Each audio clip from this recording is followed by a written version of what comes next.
dum, diddle dum dum, diddle dum dum, diddle dum dum. History, the study of a time that's already been. Museums can be about any aspect of history. It could be cars. And here it is, dramatic proof that the Corvair delivers the goods as no other compact car can. Planes. Flying together as always, they are heading from Washington, D.C. across the Bering Sea to Japan.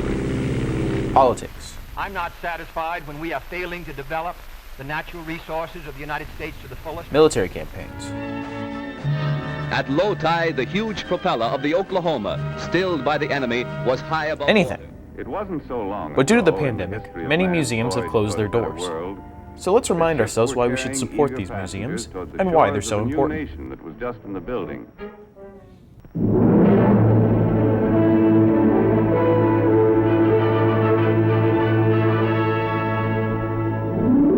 Our first stop is the Military History Center in downtown Broken Arrow, where there is literally history all over the walls. This museum is special because, number one, it's all volunteers. For the most part, we're all veterans, so it is a great place for veterans to kind of come together and share those experiences that they've had in their lifetime that sometimes you don't get in a civilian environment.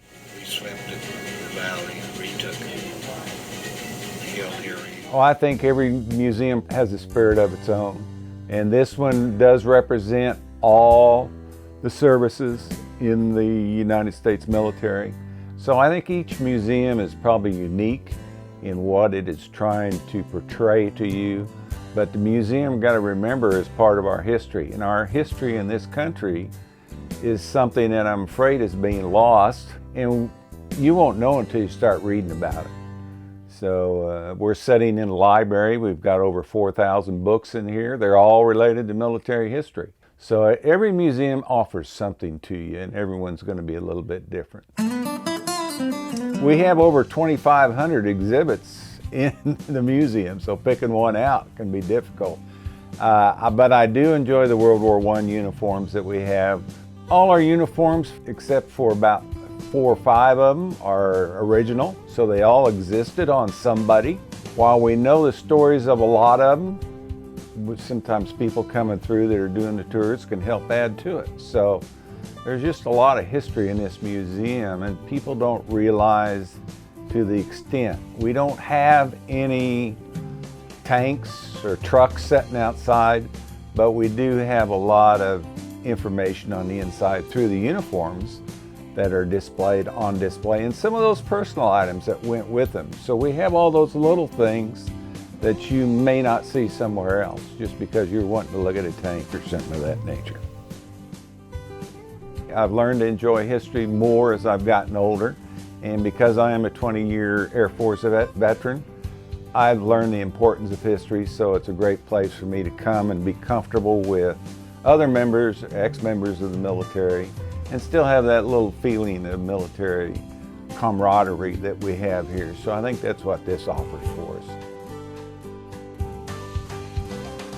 The next museum is a real World War II Baleo-class submarine sitting just off the Muskogee Turnpike. USS Batfish. Named after an underwater predator with the same name, it is about to have its 50th anniversary in Muskogee War Memorial Park. The Batfish was brought in by the Retired Submarine Association back in the early 70s. The Navy was getting rid of a bunch of submarines and things, and so they decided they wanted one to commemorate the deeds of their people in the World War II. Brought it up the Mississippi River and to the Arkansas River, up the Kier Morgan Canal system, and brought it here. Once you get inside, you smell the diesel fuel that's in there. You walk through there and you can almost hear the commands being shouted back and forth, and the contacts and all the other stuff. It's another world. The Batfish was the only submarine in history, anybody's history, that during a 76-hour period sank 3 enemy submarines. First of all, to find an enemy submarine in a big ocean like the Pacific is kind of hard to do. So it's chance luck to find one. Then throw 2 others in another 76 hours, that kind of gets a little bit improbable. After a historic and record-breaking career, the Batfish has gotten into another battle, this time with Mother Nature, trying to accomplish what the Japanese Navy never could. The flood from 2019 really affected us in a negative aspect. It actually picked up the Batfish and moved it about 120 feet. It was headed out to downriver when it ran into one of our pine trees and stopped. Otherwise, it would have kept going and run into the dam system down below us. The Batfish is one of 6 Baleo-class submarines that are still fully intact. One of the biggest things the public doesn't understand is it's a submarine. It's built to be in the water. And when something made of iron and steel is out of the water, unless it's preserved, it tends to rust. And once it rusts, it goes away permanently. So we have to keep preserving it and taking care of it. We've learned that museums have many stories to tell and artifacts to show, but how can we help out these historical havens? Lots of different ways to support. The biggest and best is come out and visit. If you've got an afternoon, come out and visit. There are lots of things that young children can come out and actually learn from. Older adults can come out and learn and pick up a little bit of history they've forgotten. The internet is a shortcut to history. I don't think it is a good substitute. So we're trying to stay as modern as we can. But once again, I think the personal touch, because I'm an older guy, I think the personal touch is always better.